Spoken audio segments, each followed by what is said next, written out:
A primeira coisa que eu gostaria de perguntar: você acha que Deus faria um projeto para ser derrotado, ou todos os projetos de Deus serão vitoriosos?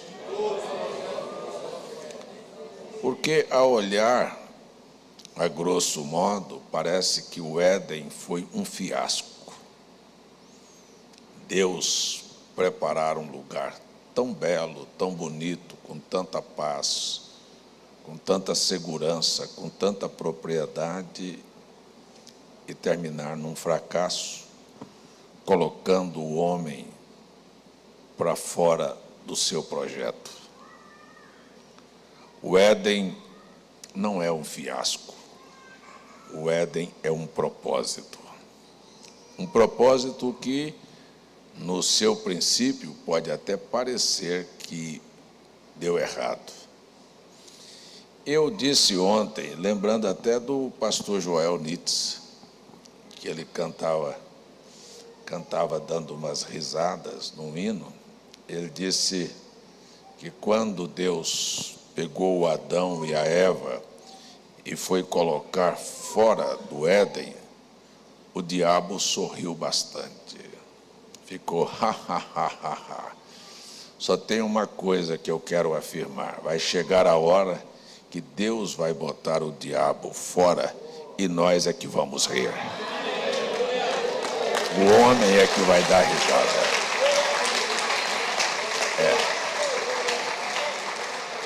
Na verdade, a Bíblia descreve a criação do Éden entre dois grandes rios, o Eufrates e o Tigre. Estava na Mesopotâmia e hoje, naquele local, geograficamente falando, está o Iraque, o país do Saddam Hussein, que foi morto, todo mundo lembra do Iraque. É ali que era a localização do Éden, entre o Tigre e o Eufrates, e hoje está o Iraque. O Éden era um lugar onde havia muita paz, não havia morte, não havia tristeza, não havia lágrimas, não havia decepções. O Éden era um lugar maravilhoso. E isto, acima de todas estas coisas que mencionei, no Éden havia intimidade entre o homem e o seu Criador. Era um lugar aonde Deus descia para se confraternizar com o homem. No Éden, Deus colocou a sua obra-prima. Ele fez girafas, fez leões, fez bois, fez vacas, fez todos os animais, mas agora vou fazer o homem. O homem é criado segundo sua imagem e semelhança. E ele colocou este homem ali. E o irmão Branham disse que este homem, ele carregava consigo todos os ofícios de Deus. Deus é rei, Deus é sacerdote e Deus é profeta. Estas coisas que você vê na Bíblia. Ah, mas por que rei? Mas porque existe um rei dos reis. Por que profeta? Porque ele é profeta dos profetas. Por que sacerdote? Porque ele é o sumo sacerdote. Posso ouvir seu amém? E ele colocou em Adão estas coisas. Quando ele colocou Adão no Éden, ele disse: domine sobre todas as coisas, isto é, reine sobre todas as coisas. Ele estava dando ao homem o ofício de rei. Quando Adão recebeu um ofício de sacerdote, sacerdote é aquele que faz invocação e atrai a presença de Deus. Adão sabia como atrair Deus, porque Deus vinha todos os dias para confraternizar com ele. Ele tinha a capacidade, de alguma maneira, eita, que coisa boa, a Bíblia diz que a igreja torna-se o sacerdócio. Você precisa ter a capacidade de puxar Deus dos céus para dentro da sua vida, para dentro da sua casa, para os seus caminhos. Posso ouvir seu amém? E, por fim, ele era profeta, que é uma coisa que nós já estamos familiarizados com o ofício profético. Profeta é aquele que se torna por onde a boca de Deus, se torna por onde a palavra de Deus sai. Então Adão dizia: mova-te daqui para ali, ou eu vou do outro lado do oceano agora. Ele apenas falava e as coisas aconteciam. Então, ele era rei, ele era sacerdote e ele era profeta. E Jesus, quando esteve aqui na terra, ele manifestou as três coisas. É engraçado porque ele veio de uma maneira tão humilde que os reis andavam montados em bonitos cavalos, ele montou no jumentinho. Mas todos gritavam: Hosana, Hosana, bendito o que vem em nome do Senhor. É a entrada triunfal. Dizem que naquele dia, a Bíblia diz isto, que Pilatos estava em Jerusalém naquele dia. Pilatos era o rei de Roma ali. E Pilatos entrava pelo lado sul e Jesus estava entrando pelo lado norte. Pilatos vinha montado num cavalo, Jesus vinha montado num jumento. Mas ali estava um pequeno rei e ali estava o Rei dos Reis. A entrada triunfal de Jesus em Jerusalém. Todos nós sabemos que ele é o sumo sacerdote, segundo a ordem de Melquisedeque, que intercede por nós. A Bíblia nos diz assim: ele é nosso intercessor. E todos nós sabemos que ele é, a Bíblia relata, São Lucas 24, o profeta dos profetas. Então, Jesus veio restaurar, porque Jesus é o último Adão. Na Bíblia, Paulo disse que o primeiro Adão foi feito alma vivente, mas o segundo Adão, ou o último Adão, espírito vivificante. E que através do primeiro Adão, Romanos 5,19, veio o pecado, e por causa do pecado de um homem, todos se tornaram pecadores. Mas veio Jesus, e pelo sacrifício, pela justiça de Jesus, todos nós somos considerados justos diante de Deus. Esta é a Bíblia, Romanos 5,19. Então, este era o papel dele, trazer de volta aquilo que o primeiro Adão perdeu. Se o Adão perdeu a paz, Jesus veio devolver a paz. Se o Adão perdeu o domínio, Jesus veio devolver o domínio. E ele manifestou isso na sua vida. Se o primeiro Adão trouxe doença, o último Adão trouxe cura. Posso ouvir seu amém? Hein? Se o primeiro Adão fez com que a gente se tornasse pecador, ele veio para nos salvar dos nossos pecados. Então, este é o ministério de Cristo. Ele manifestou isto. Se o primeiro Adão trouxe a morte, ele disse: eu sou a ressurreição e a vida. Quem crê em mim, ainda que esteja morto, viverá. Este é Jesus. Este é Jesus. Então, quando ele criou, prestem bem atenção, quando ele criou o Éden, ele fez um projeto. É a mesma coisa, o que ele projeta jamais pode se alterar. Eu vou falar uma coisa aqui, porque tudo tem a ver com a nossa vida. O homem não era para ser reproduzido através da via sexual. Todavia, Deus sabia que seria. É uma das coisas mais difíceis da gente compreender porque Deus colocou glândulas sensuais em nós. É o problema do mundo. O problema do mundo começa com sexo. E é o problema mais sério, mais grave que nós temos na Terra. Então, assim, não era para ser. O homem era para ser produzido como foi Adão. Adão veio através do sexo? Não, não tinha mulher. Ele é o primeiro da criação.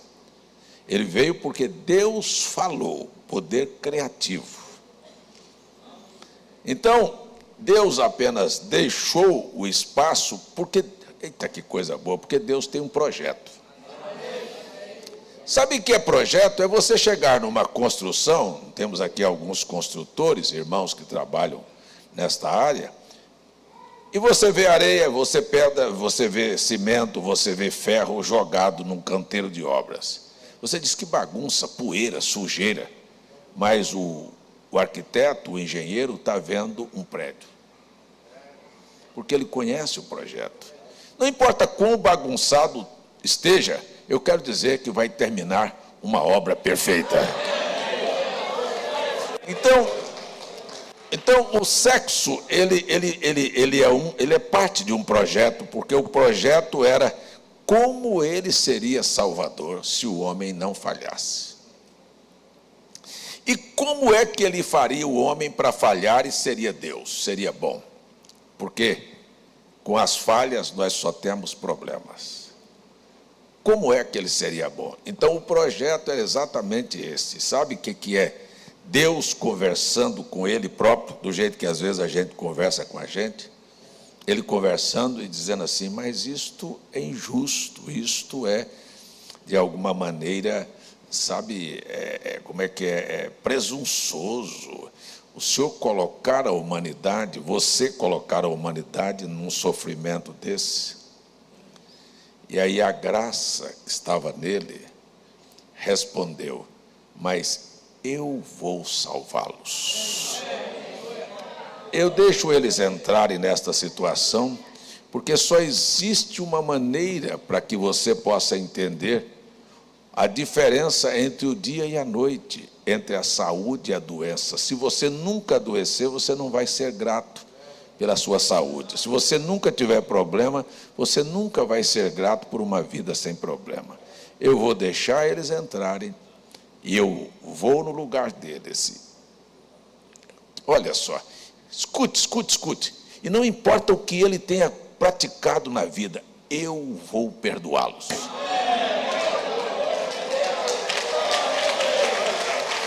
Isso se chama graça, isso se chama favor. Então, veja que o projeto não pode ser anulado.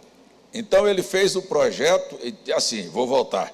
O homem não era para ter sido gerado pelo sexo, mas pela palavra, como Adão foi. Mas o diabo, sem conhecer o projeto, entrou e trouxe o pecado através da via sexual. E pensou, acabei com o projeto de Deus, frustrei tudo, vai ser um fiasco. Mas isto nunca foi frustração, porque, na verdade, passa-se o tempo, vem a oportunidade em que ele se manifesta e diz, vou provar a você que aquilo que eu projetei vai acontecer. Então ele propõe a mim e a você uma coisa chamada novo nascimento. O seu primeiro nascimento foi através do sexo, mas o seu novo nascimento é gerado pela palavra.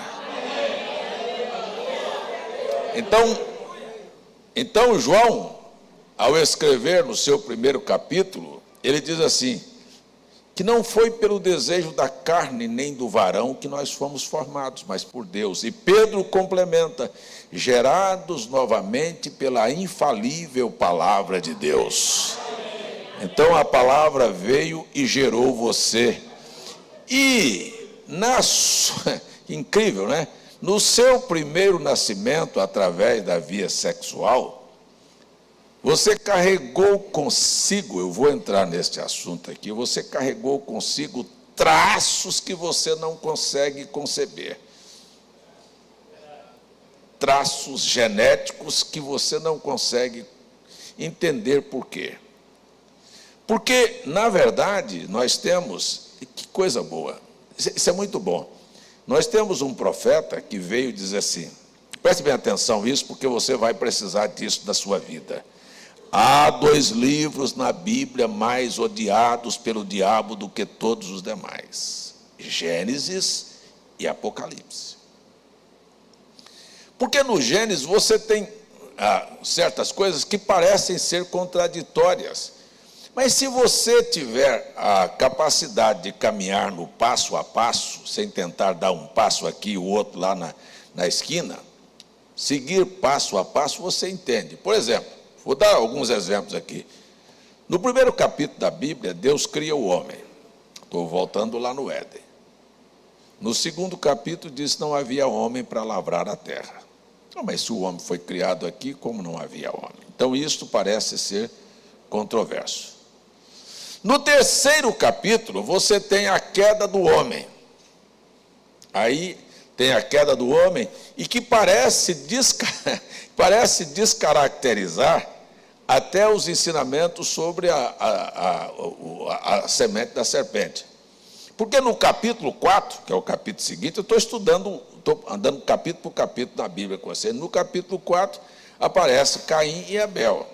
Mas se o Adão teve um conhecimento com Eva, por que no capítulo 4 diz assim, e conheceu Adão a Eva, sua mulher, se na verdade ele tinha comido com ela no capítulo 3? Parece haver uma controvérsia, uma contradição. E até eu vi ontem uma outra Bíblia, uma tradução, parece bem harmoniosa para esta finalidade, e diz assim, não, e o Adão coabitou com Eva e teve Caim, e Adão tornou a coabitar com Eva e teve Abel. Mas na Bíblia, no texto original, não está assim. Diz que coabitou com ela e teve Caim e teve mais seu irmão Abel, eram gêmeos.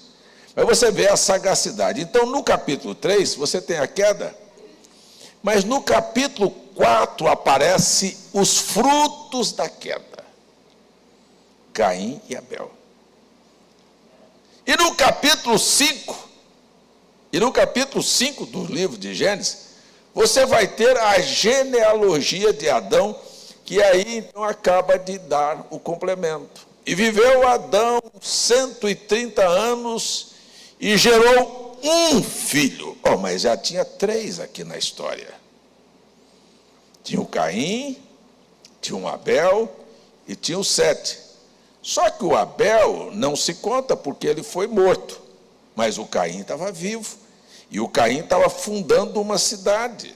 Então você entende perfeitamente, com clareza, o andar da carruagem nesses capítulos da Bíblia. E aí você vai ver que isto vai até o capítulo 5, como 2 linhagens completamente diferentes. Nós estamos numa escola bíblica, eu quero entrar nesse assunto aqui. Nós temos aí, então, 2 linhagens completamente diferentes. A linhagem dos filhos dos homens que descenderam de Caim, que, na verdade, são filhos do maligno, eu vou citar a Bíblia, e a linhagem de Adão, que procedeu de Deus. Mas no capítulo 6, nós vamos ter a mistura entre os filhos de Deus e as filhas dos homens. E daí aparece a semente dos gigantes e aparece a mistura que vai dar origem à destruição da terra através do dilúvio. Aparece aí, então, tudo isso, a maldade, a corrupção, a prostituição, o crescimento da violência, tudo apareceu no capítulo 6.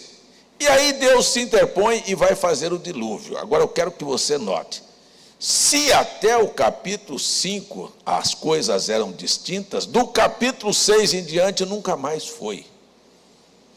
E esta é a razão que você nasceu, você, estou falando com você, nasceu com tendências boas e tendências ruins.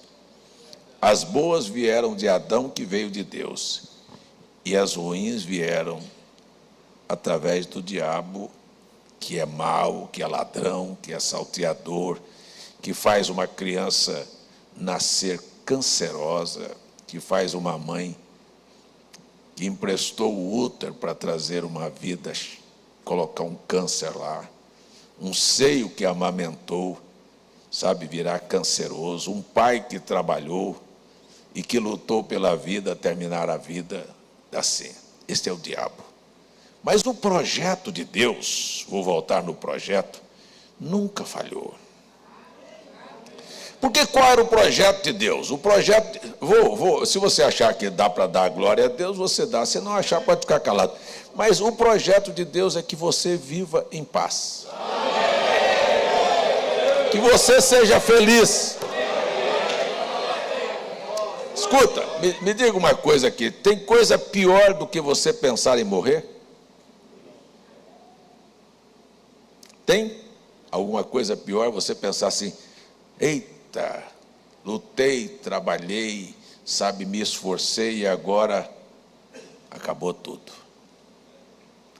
Vou ter que morrer. O que vai restar é um monte de terra na sua cara, Miguel. Tá bom, Miguel? Ah, não, né? Pois é. Ninguém gosta disso. Então, o projeto de Deus é que você nunca morra. Deus não fez você para morrer, por isso você não aceita a morte. Nenhum homem aceita morrer. Porque nós não fomos feitos para morrer. E o projeto de Deus vai continuar de pé. Ainda que os anos passem, você parece que disse assim, não vai acontecer. Só preste atenção que nós estamos, coisa boa, nós estamos já com o pé, não é indo para a perdição, mas é voltando para o Éden. Quando eu digo que nós estamos voltando para o Éden, nós estamos voltando para o Éden por quê?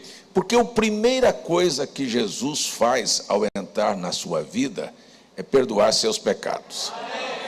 E a Bíblia diz que quando nós temos nossos pecados perdoados, nós temos paz com Deus. Sendo, pois, Romanos 5, sendo, pois, justificados pela fé, temos paz com Deus. Então, o peso do pecado é tirado, uma paz entra em você, você tem problema do lado de fora, mas tem paz do lado de dentro. Que coisa boa! Eu entendo que muitas pessoas adoecem. Antes de adoecer no corpo, eles são doentes mentais. Ou seja, no espírito de muita gente carrega um espírito de doença. Qualquer coisa para eles é uma doença. Não pode ter uma gripe que já virou uma tuberculose. Não pode ter uma dor que já virou um câncer.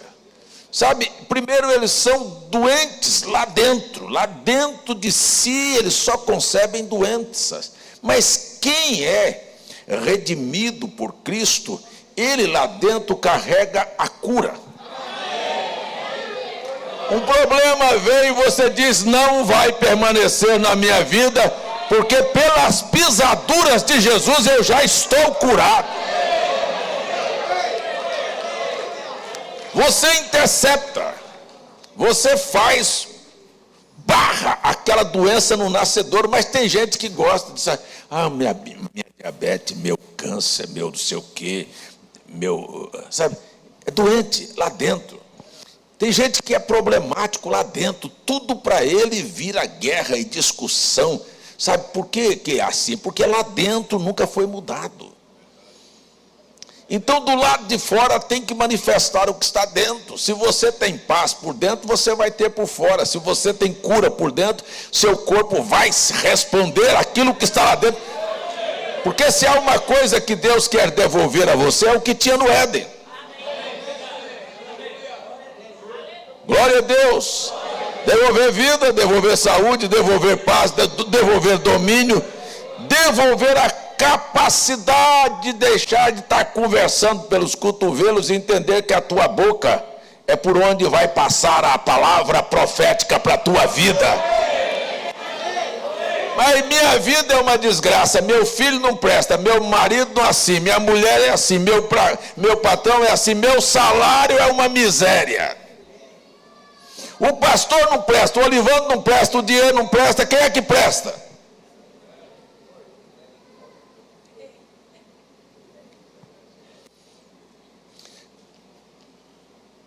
desculpem, sua boca está podre. Mas não é a sua boca, é o seu interior que está podre. Porque Jesus, tem alguém que crê em Jesus aí? Jesus disse: a boca só fala daquilo que o coração está cheio. Então a primeira coisa que a gente entende é que Deus está fazendo um processo no seu projeto de restauração interna, para que depois se manifeste externo. É o que eu quis dizer lá, sabe? Você tem um homem aqui, parece que não tem aqui. Você tem salvação, tem cura, tem libertação aqui, mas parece que não aconteceu.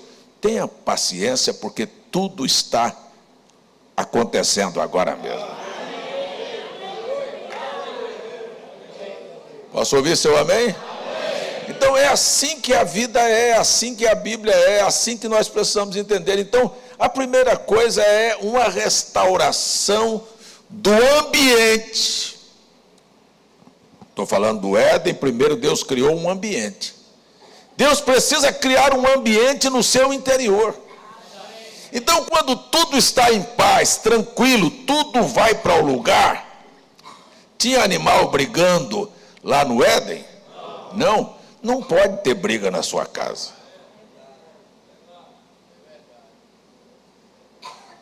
Tinha doente no Éden? Não pode ter doença. Você não pode admitir doente, você não pode admitir doença. Eu me lembro de uma moça em Nova York que estava tuberculosa e a mãe, sabe, tratando dela, e ela no estado terminal de tuberculose. E aí ela leu na Bíblia, Pedro disse: e ele levou sobre si nossas doenças, e pelas suas pisaduras fomos sarados. Pedro repetindo Isaías 53, sabe o que ela fez? Ela disse: mamãe, eu estou curada. A mãe veio com remédio: não quero mais remédio não, porque eu estou curada. Disse a mãe: não, mas não sei o que você quer, é isso. Ô mãe, ou eu creio ou eu não creio. E sabe o que aconteceu, irmãos? A doença foi embora.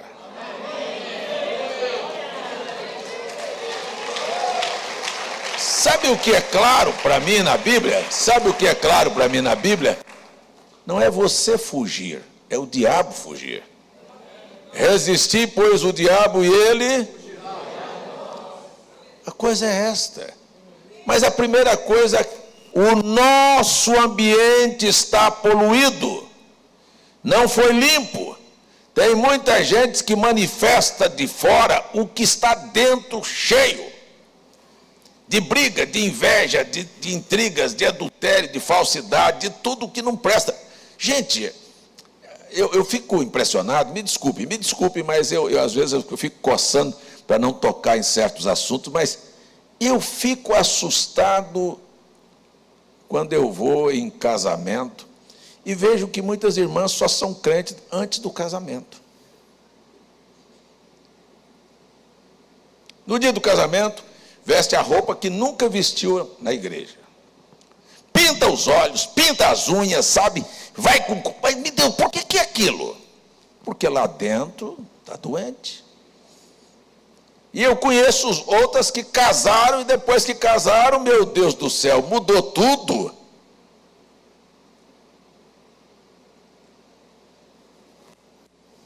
Enganou quem?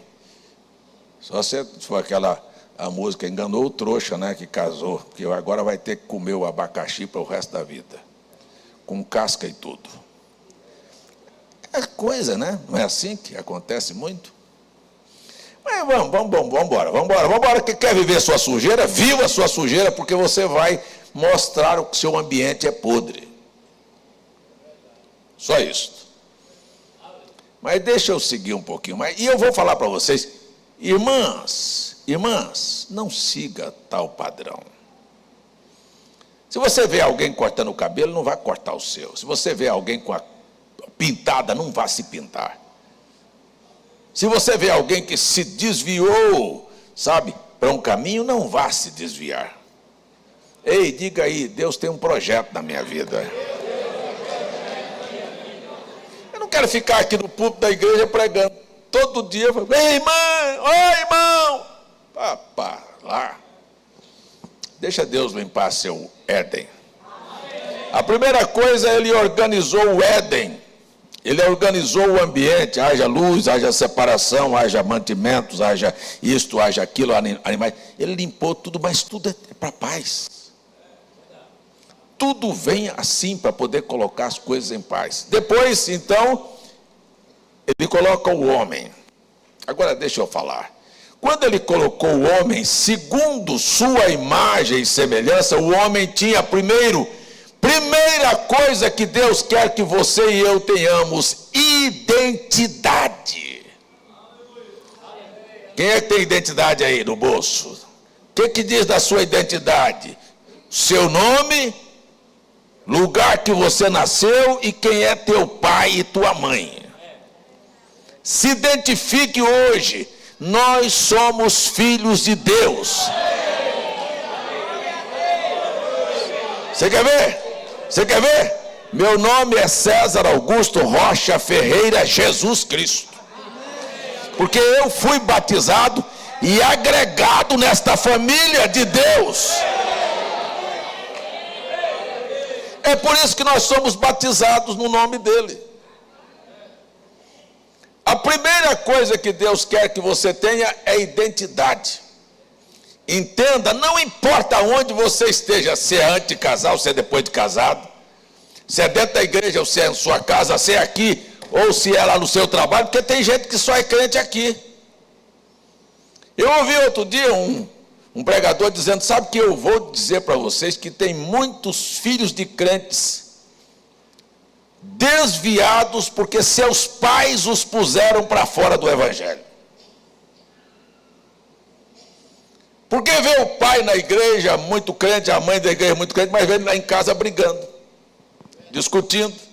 O camarada olha e diz, mas meu pai, ele é um hipócrita, aí eu vou ser hipócrita igual a ele. Não, eu vou logo para o mundo ali para fora.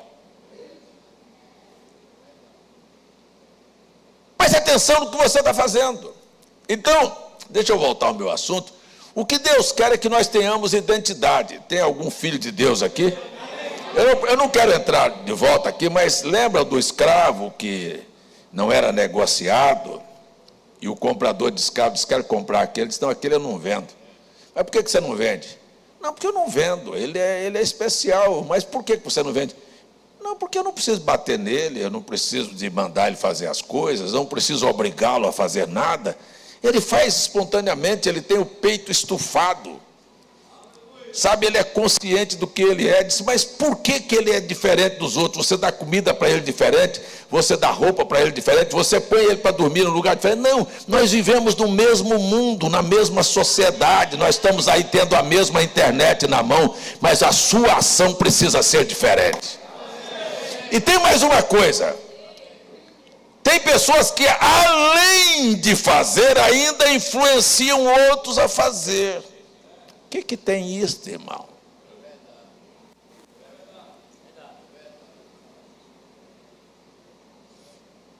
Sabe por que o irmão Branham censurou quem não vinha na escola bíblica no domingo?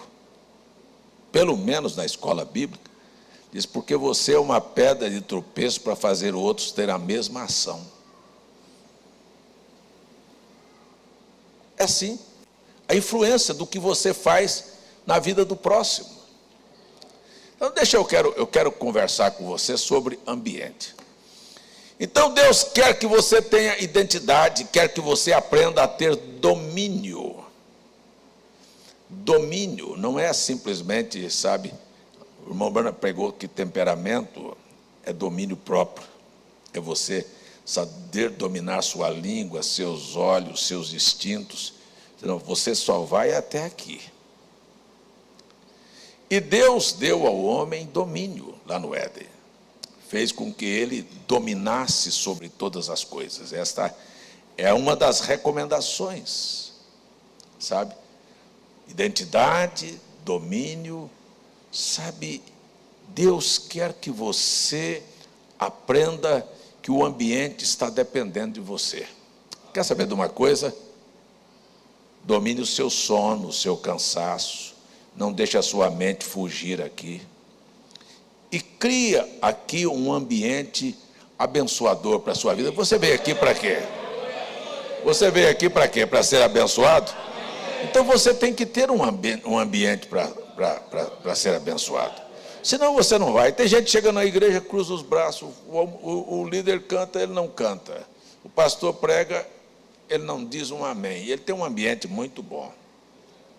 Para voltar para casa do jeito que voltou. Aí passa 20, 30 anos dentro da igreja do mesmo jeito, porque nunca teve um ambiente, sabe, próprio para trabalhar, Deus trabalhar.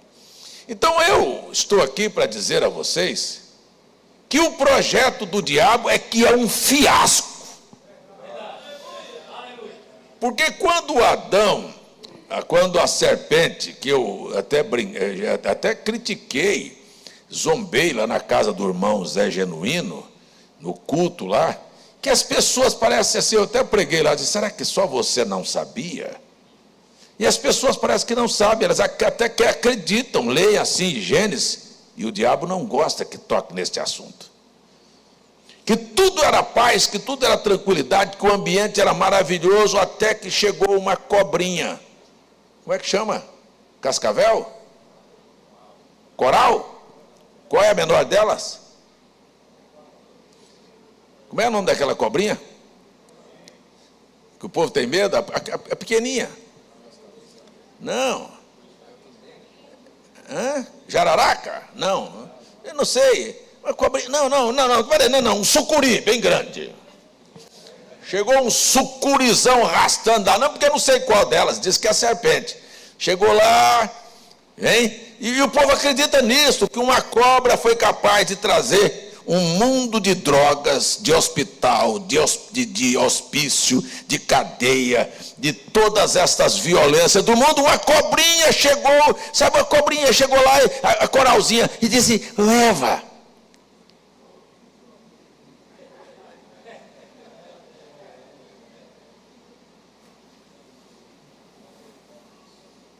O povo é capaz de acreditar nisso.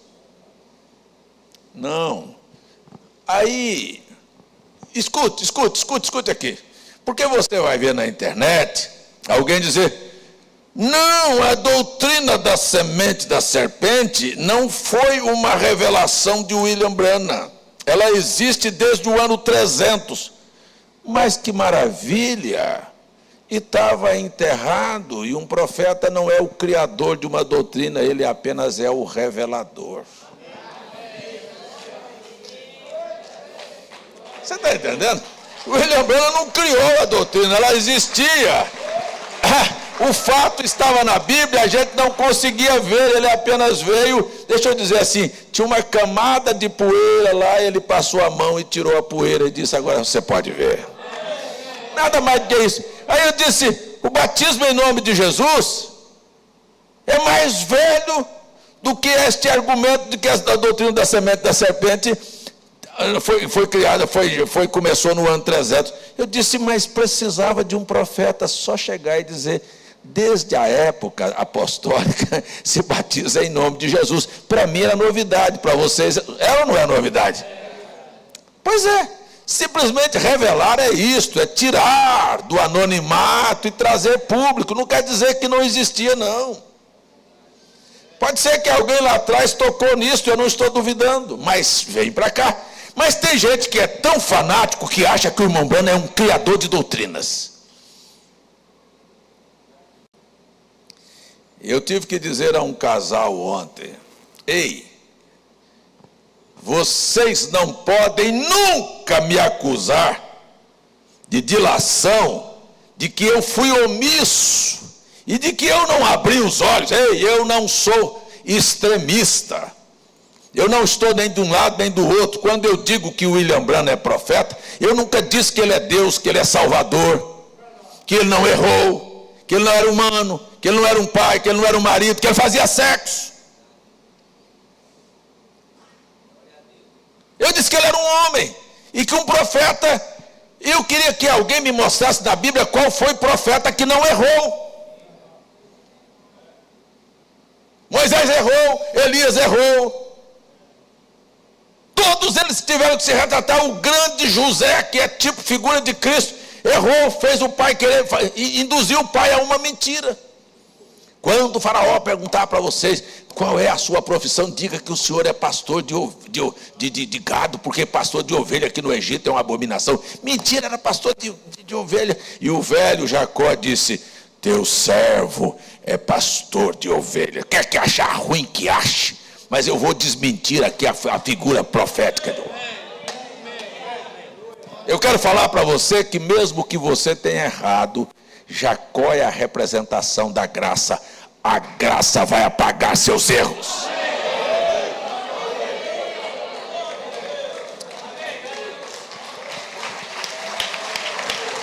Mas tem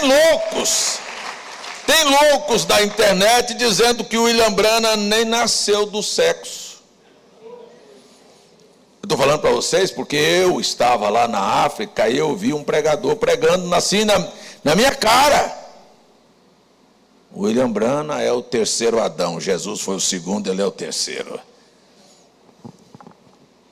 Você entende? Quer dizer, a gente precisa de centralizar as coisas. Ei, um profeta e eu disse e vou repetir, me mostre uma só das profecias do William Branham que falhou, uma só.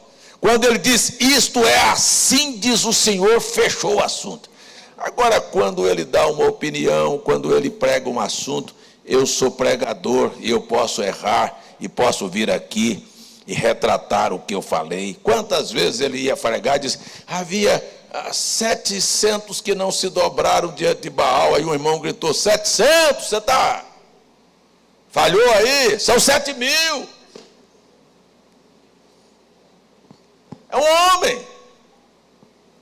Mas veja lá, então deixa eu voltar aqui para o Éden, que a doutrina, sabe, o envolvimento do aparecimento deste mal, não é uma cobrinha não. Aí o William Branham puxou a poeira e disse assim, olha, preste atenção, se você já ouviu alguém dizer a primeira ação espírita aconteceu no Éden, porque o diabo se encarnou na serpente e fez a serpente conversar.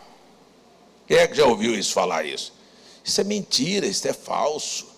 Quando as pessoas querem dizer que a serpente falou com Eva, que uma cobra, vou pegar o termo aqui para ficar mais fácil, que uma cobrinha falou com Eva, você está dando ao diabo o poder de criação. O diabo não é capaz de criar uma folha de capim.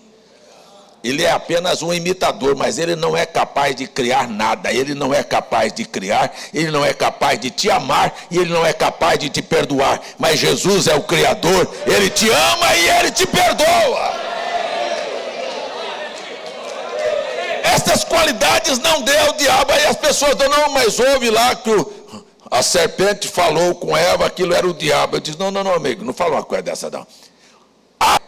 Porque este é poder criativo e o diabo não tem.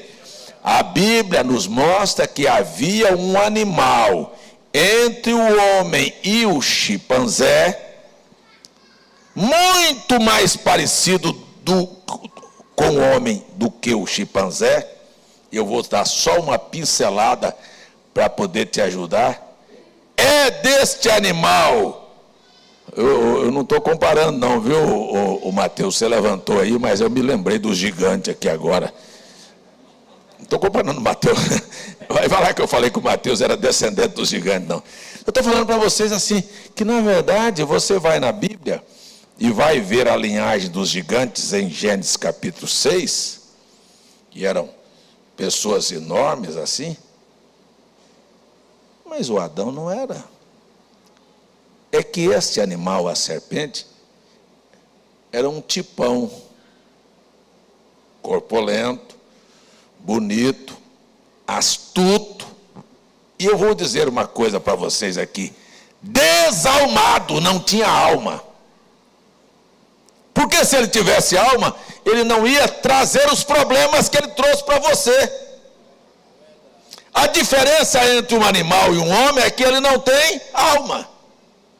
Por isso ele te come, por isso ele te morde, por isso ele é capaz de te picar. E isto foi o que aconteceu no Éden. aquele desalmado daquele animal, insuflado pelo diabo, que tinha um projeto. Qual é o projeto? O projeto é esse: Deus, o Criador, fez o homem, botou lá no Éden, mas o diabo não tem poder para criar. Ele disse: como é que eu faço para poder imitar a Deus e trazer aqui uma semente? Porque a Bíblia é explícita em mostrar que existe filhos de Deus e filhos do diabo. Filho de Deus, todos nós sabemos que veio de Adão. Mas e os filhos do diabo? Onde é que eles aparecem na Bíblia? Gênesis, a palavra Gênesis quer dizer semente, origem, princípio.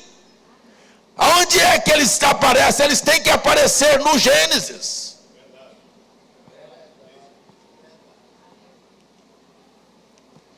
Então brota aquele tipão lá e leva a Eva na conversa. Você está pensando que eu estou citando alguma coisa da minha cabeça? Não, mas a Bíblia não fala que houve sexo. Não fala. Como não fala?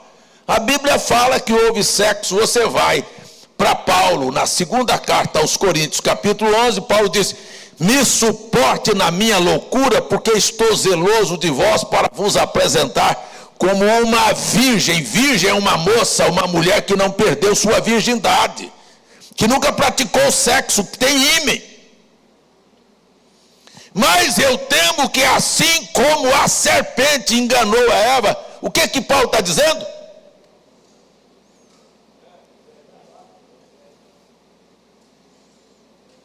Não é sexo que Paulo está dizendo? Por que ele fala de virgindade e cita a Eva e cita a serpente? Não era a cobra, mas aquele animal cognominado a serpente, que era maior, bonito, astuto, chegou lá, deu uma boa conversada com Eva e disse que ela ia ter uma experiência extraordinária que nunca tinha tido na vida, e que a árvore, que o negócio era gostoso, prazeroso, e que o dia que ela fizesse aquilo, ela ia descobrir que ela era igual a Deus. Foi bastante. E entrou. E ali então, esteve com a serpente. E foi ali que você vai então para o capítulo 4 ver. E Eva concebeu, teve com Adão, concebeu e alcançou um filho, e disse: alcancei do Senhor um varão, e teve mais seu irmão Abel. Ué, mas por quê? Porque na verdade a lei da concepção não foi criada pelo diabo. Diabo não é capaz de pegar e criar um espermatozoide e fazer aquele esperma correr e encontrar um óvulo e dar dentro, misturar com aquele óvulo e fazer uma vida. A vida é de Deus. Ele simplesmente pegou a serpente, que tinha a mesma quantidade de cromossomos que nós temos, e disse: este dá certo, eu vou trazer uma coisa que Deus não trouxe. E trouxe então aquele ser que é um camarada inteligente, capaz, habilidoso, sabe, ganancioso. Eu vou gritar para você entender: dinheirista, que tudo que faz está olhando para as finanças. Coisa boa é voltar para o Éden, porque nem dinheiro vai ter lá. Vai acabar a ambição. William Branham disse: há duas coisas que governam o mundo, e é verdade, porque o nome Caim quer dizer sedução e aquisição. O negócio é: eu vou seduzir e vou adquirir, não quero saber como.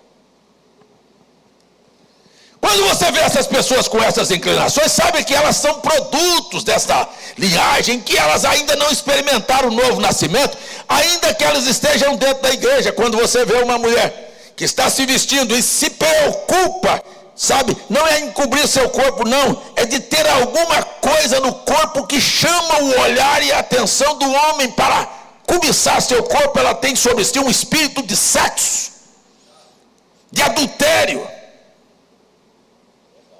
É por isso que nós falamos para cobrir o corpo.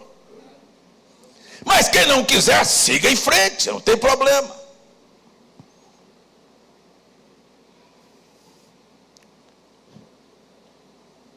Então ela concebeu, não foi do diabo, foi de Deus, porque a lei da concepção era do diabo. Agora a semente era da serpente. E nasceu um ser que não tinha nenhuma característica de Adão. Deixa eu falar para você. A Bíblia não brinca com as palavras. Gênesis 3:20 diz: e Eva era a mãe de todos os seres viventes. Não diz que Adão é o pai, mas diz que a Eva é a mãe. Ela, no seu ventre, carregou Caim e Abel, 2 filhos de pai diferentes. Mais interessante ainda, quando eu estou falando de Gênesis aqui hoje de manhã, quando você olha o Gênesis, você tem que prestar atenção nisso. Lá na frente, Paulo falando sobre 2 gêmeos que nasceram. Não estou falando de Caim e Abel agora, estou falando de Jacó e Esaú. Mas nasceram aonde? Aonde está registrado? No livro de Gênesis. Paulo veio e disse: não foi Rebeca, nossa mãe, que concebeu de um, para mostrar que os outros gêmeos não tinham sido concebidos de um. A Bíblia vai lá na raiz e diz assim: e concebeu de um, de Isaac, nosso pai. Se não fosse, por que Paulo teria que dizer não, que não concebeu de um? Por que ele falou um? Porque na verdade Caim e Abel eram irmãos, mas de pais diferentes. A Eva ficou com a serpente, depois ficou com Adão, veio a Caim e veio Abel. Mas a lei da concepção é de Deus, porque Deus é o único que é o Criador. Aí apareceu, e a Bíblia, então vou voltar lá, relaciona que eles cresceram lado a lado. Foram expulsos, o Caim foi para o oriente do Éden, e ali então fundou uma cidade, e aí você vai ver a cidade que Caim fundou, que é a cara de João Pessoa. Com crimes, com violência, com ganância, com o comércio, com os entretenimentos, tudo isso, e com a religião. Mas do outro lado estava a semente de Adão, que era Sete, que estava apenas preocupado com uma coisa. Estava preocupado com uma coisa. Deixa eu repetir. Estava preocupado com uma coisa. Estava preocupado com uma coisa. Eu quero voltar para o Éden. Estavam fora do Éden, mas eu quero voltar para o Éden. Sabe por que eu estou com vocês aqui? Com uma preocupação. Eu quero que você volte para o Éden. Eu quero que você volte a ter paz. Eu quero que você volte a ter alegria. Eu quero que você volte a ter saúde. Eu quero que você volte a ter vida eterna. Eu quero que você volte, que é a coisa mais principal do Éden não é apenas saúde, dinheiro e comunhão com Deus. Vamos parar aqui. Vou parar aqui. Me diga a coisa, como é que anda a sua comunhão com Deus?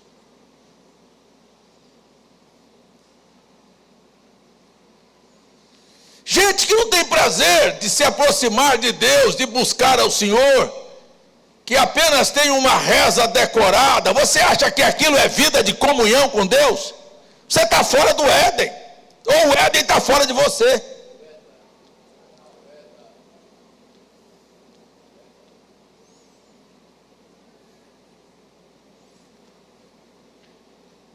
O Éden, ele carrega esta característica. Era o lugar que Deus achou tão bom que Deus vinha. E se na sua vida não houver lugar para Deus achar tão bom e vir ter companheirismo com você, você está errado. Ouça o teu amém ou não? Acordou todo mundo ou está dormindo? Então o projeto é este, o projeto de Deus é assim. Eita, se tem uma coisa que Deus nunca desistiu, foi assim: eu vou mostrar que o projeto vai funcionar. Eu vou ter alguém que eu vou restaurar. Eu vou restaurar o ambiente dele. Eu vou restaurar o interior dele. E eu não tenho hoje, e Deus não tem hoje, um ponto geográfico, não é no Iraque, não é entre o Tigre e o Eufrates, é no endereço da tua casa. Não é em outro lugar, porque lá no Éden era a clara demonstração que o reino de Deus descia, a glória de Deus descia e estava na terra. Um lugar perfeito. É a cara do projeto do reino aqui na terra. E eu vou lhe dizer uma coisa: quando Jesus veio, ele disse: agora eu quero lhes dizer uma coisa, o reino dos céus não está longe de vós, está dentro de vós. É isso que eu estou dizendo. Então, a sua vida não é outra coisa senão uma restauração do Éden. É Deus devolvendo a você uma identidade, um domínio, sabe, um poder, uma autoridade. Uma autoridade. Eu quero que você repita aí, Deus me deu autoridade.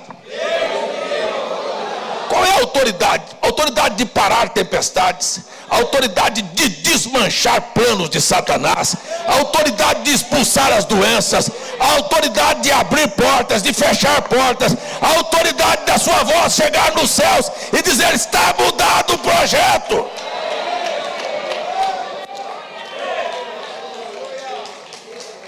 Autoridade, a devolução da autoridade é o que Deus quer. Você sabe, o irmão Breno contou isso, a gente fala isso assim. E tinha um guardinha de trânsito que pesava 50 quilos, 70 quilos. Ele está lá, daqui um pouco vem uma carreta com 40 toneladas, 50 toneladas em cima. E o guardinha com aquele bonezinho, aquele capzinho, para lá com o seu apito. A carreta para. Mas escuta, qual é a força de um guarda de 50 quilos para barrar uma carreta de 50 toneladas? Nenhuma, mas sobre si está revestido a autoridade da nação. E a carreta para, e quando você olha e diz: eu não tenho forças, mas você tem a autoridade de Deus para dizer: ei, escuta aqui, para dizer assim: olha, eu abençoo você.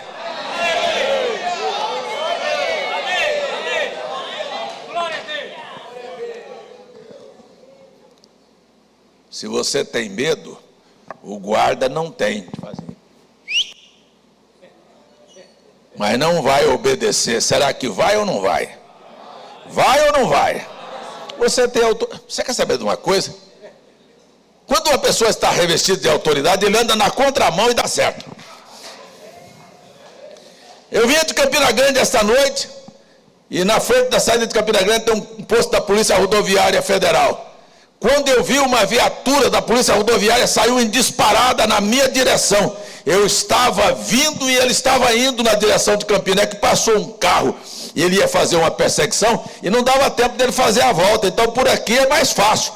E o camarada veio na contramão, a sirenezinha ligada, piscando, e saia da frente porque eu vou na contramão aqui, mas eu vou cumprir a minha missão. E isso é aqui a grande verdade. Parece que contra todas as possibilidades, você navega na contramão, dizendo: ei, nós vamos acertar o alvo.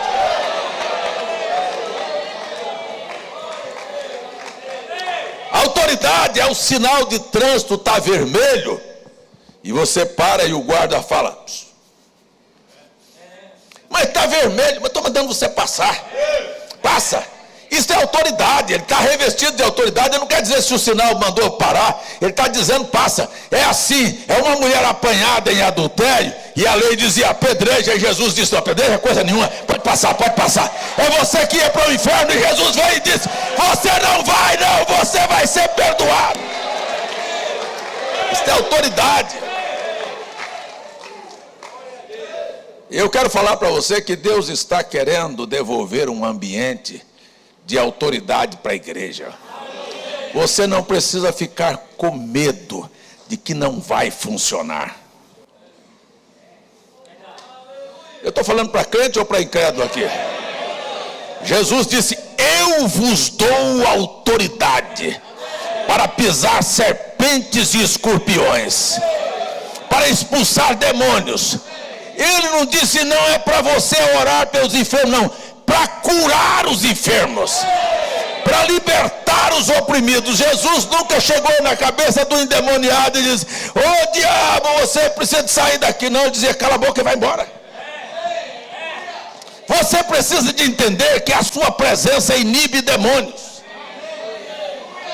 Tem lugar que você chega, parece que o ambiente está preparado, mas quando você chega,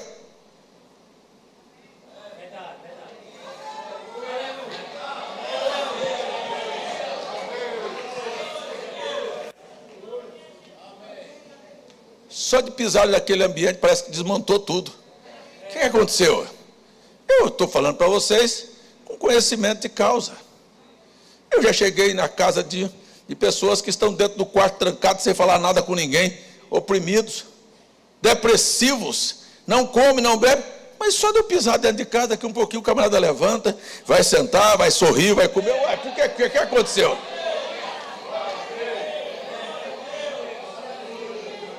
Ai, se todo empresário entendesse que ele tem autoridade para abrir a porta do comércio. Não é puxar a lata da porta, não. É abrir a porta. Que ele tem domínio, que ele pode virar a situação. Ah, se todo empregado soubesse a autoridade que ele tem. Ah, se a igreja entendesse quem ela é. E Deus não está chamando você para sentar num banco. E, gente, eu quero falar isso aqui, ó. Eu já estou quase encerrando aqui, minha hora está acabando. Se tem uma coisa que eu vivo detestando é de ver crentes parasitas, sabe? Sem entender o projeto, apenas religioso, mudou da católica para cá, mudou da batista para cá, da assembleia para cá. Isso não vale nada, mudar de igreja não vale nada, mas mudar o ambiente. É você entender que o que Deus tinha no Éden é o que Ele quer fazer na sua vida. E a coisa é esta, então esta semente da serpente, deixa eu voltar no assunto aqui, o diabo entrou e disse, agora eu fiz Deus fazer um fiasco, porque agora ele vai tratar com o homem lá fora do Éden, e o Éden nunca mais vai existir. Enganou. E Deus falou, eu vou dar a volta, vou restaurar o homem e vou colocar o Éden dentro deles. Vou colocar paz, vou colocar saúde, vou colocar felicidade, vou colocar vida eterna, vou colocar identidade, vou colocar domínio, vou colocar autoridade sobre eles. O que tinha dentro do Éden vai estar dentro de você. E a coisa é esta. Lá o diabo fez, Deus botar o homem fora do Éden. Agora, Jesus, o segundo Adão, veio para botar a serpente fora do Éden. Não é um homem fora do Éden. Que coisa boa é quando você olha para a figura, é que nós vamos para o Éden restaurado, um lugar. Mas antes de chegar naquele lugar, o Éden precisa estar dentro de você. Ou você vai ser um poluidor do Éden. Lá no Éden, diz a minha Bíblia, a sua também, Apocalipse capítulo 20, diz, e lá ficarão fora os cães, os ladrões, os mentirosos, os roubadores, os feiticeiros, todo aquele que ama e pratica a iniquidade, os adúlteros, os fornicários, essas coisas vão ficar fora, porque estas coisas saíram da sua vida. Por que saíram? Porque não foi outra coisa que saiu, não. Foi a semente da serpente que deixou você. E você se libertou destas coisas. E a atmosfera dentro de você é a atmosfera do céu de Deus. É a intimidade dele na sua vida.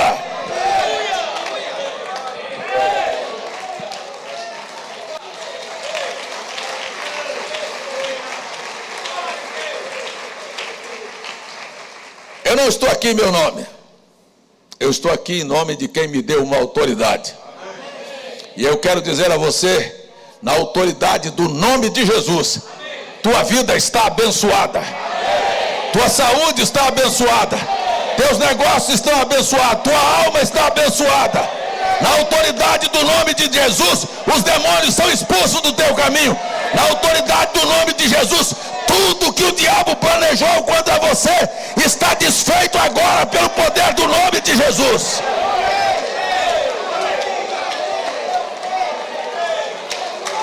Louvado seja Deus. Nós vamos terminar a escola. Nós vamos terminar a escola e vamos terminar um ano deixando para trás o que não presta. E vamos iniciar uma etapa nova na nossa vida. A semana está iniciada. Na autoridade do nome de Jesus, leve para dentro da sua casa a atmosfera do Éden. E não leve o projeto da serpente. De dizer assim, sabe, o Paulo, o César, o Léo é um fiasco. Não, diga, eu sou um projeto. Pode dizer, e Deus não desistiu de mim, não. Desistiu? Ou tem tido paciência e vai restaurando você cada dia? Deus desistiu de alguém, agora e você como responde? Simplesmente dizendo, Senhor, mas tu és tão bom. Glória a Deus. Então eu quero dizer para você, nós vamos cantar. Agora vamos ser nós que vamos cantar. Porque do outro lado não vão estar aqueles que eu mencionei aqui. Mas sabe de onde eles vieram? De um projeto de Satanás. Mas sabe quem criou o projeto? O diabo. E sabe aonde ele vai estar? No lago de fogo. E sabe aonde você vai estar? No Éden restaurado. William Branham disse, o processo de restauração de Deus, do homem e da terra sempre é o mesmo. Mensagem, futuro lar do noivo celestial e da noiva terrestre. O processo é o mesmo. O mesmo processo que Deus tem para restaurar a terra é o mesmo processo que Ele tem para restaurar você. O mesmo projeto que Ele teve para organizar a terra, que era um caos vazio, Ele tem para organizar a sua vida. Agora, pegue todos os projetos de Satanás, e eu gosto da Bíblia, Isaías 54, eu fiz o ferreiro. Eu deixo ele fazer a brasa e assoprar o fogo, mas eu pego todas as ferramentas que fizerem contra você. Elas não podem prosperar. E toda língua que se levantar contra ti, tu a destruirás. Diga aí, esta é minha herança.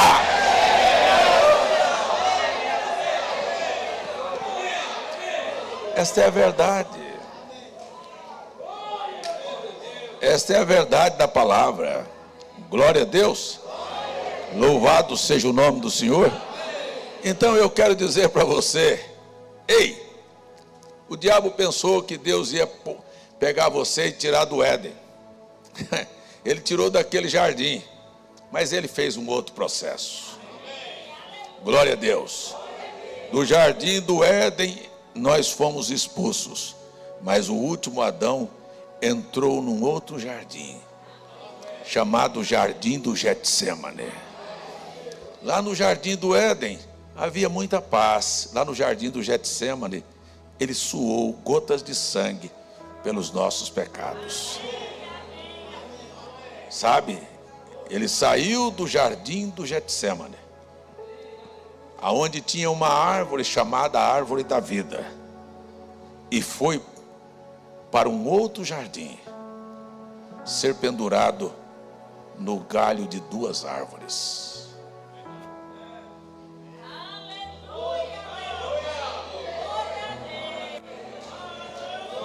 E foi para a cruz, para trazer a você de volta a vida eterna. Lá fora, o homem é expulso do Éden e sai frustrado. E Jesus desce da cruz e parecia que estava frustrado também. A sepultura e o inferno lhe esperava. Mas ele desceu. E ele conquistou. E ele venceu. E ele subiu glorioso. E no terceiro dia ele ressuscitou. E agora ele disse, agora o Éden está restaurado. O homem não deve mais nada. E eu quero dizer para você, o diabo não gosta disto, mas nós amamos. Ele vai estar fora, mas você vai estar dentro.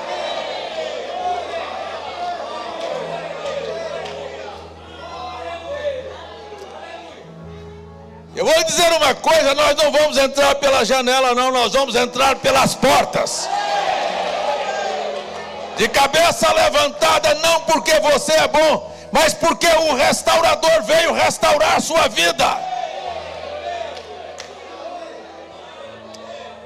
Apenas feche os seus olhos. Eu agora vou terminar aqui. Oração em favor do irmão Aguinaldo. Salomão agradece pelo livramento de um acidente. Eu ontem também fui livre de um acidente na estrada de Campina. Eu fui mexer no velocímetro do carro, o carro andando, e tirei a visão do asfalto, da pista. Quando eu percebi, eu estava fora da pista. E se fosse um carro leve, maneiro, eu tinha capotado. E eu golpeei o carro para voltar. Ele pegou só a roda traseira no meio-fio e eu consegui continuar a viagem em paz, sem nenhum problema, sem nenhum arranhão. Eu também sei o quanto Deus é bom.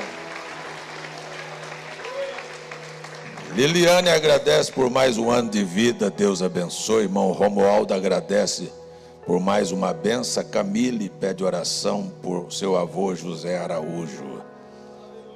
Hein? Irmão Horácio, oração pela família. Irmão Brito, oração para ser aprovado num concurso hoje.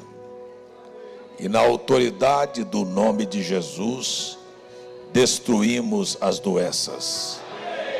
E pelo poder e autoridade de Jesus, fomos livres de acidentes, livres de ladrões, livres de salteadores.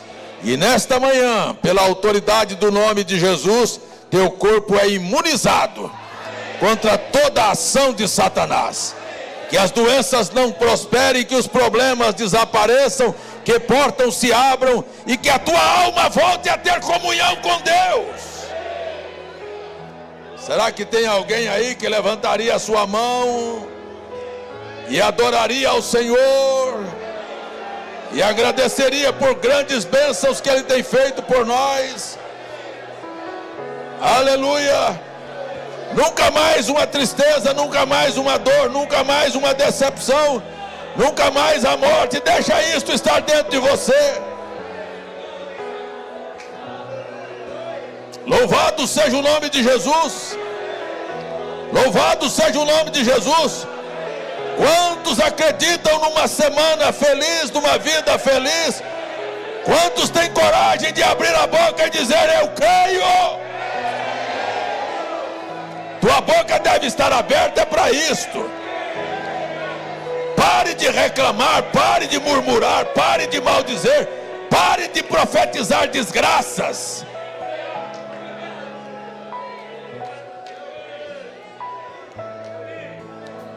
Abra a tua boca para dizer que Jesus é maravilhoso. Pai, eu despeço esse povo, que eles sejam conduzidos de volta para casa. E por favor, não deixa eles esquecerem do que ouviram aqui hoje de manhã. Aleluia! Aleluia, que nós estamos de volta para o Éden, mas que ele precisa começar dentro dos nossos corações.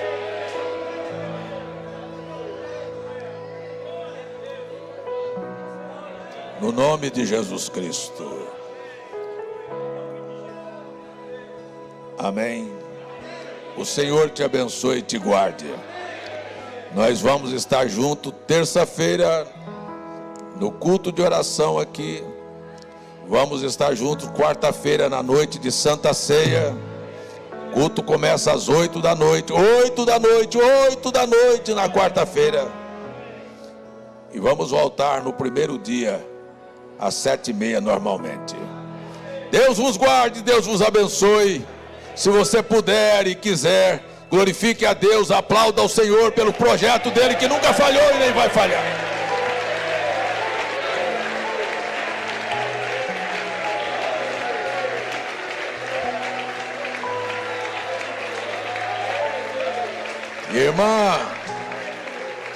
Irmã Rebeca Oliveira Silva. Quem é Rebeca Oliveira Silva?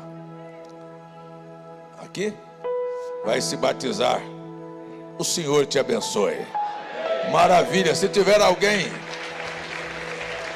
Se tiver mais alguém que não quer deixar o ano se passar sem se batizar, aproveite e se batize nesta manhã também. Deus abençoe vocês.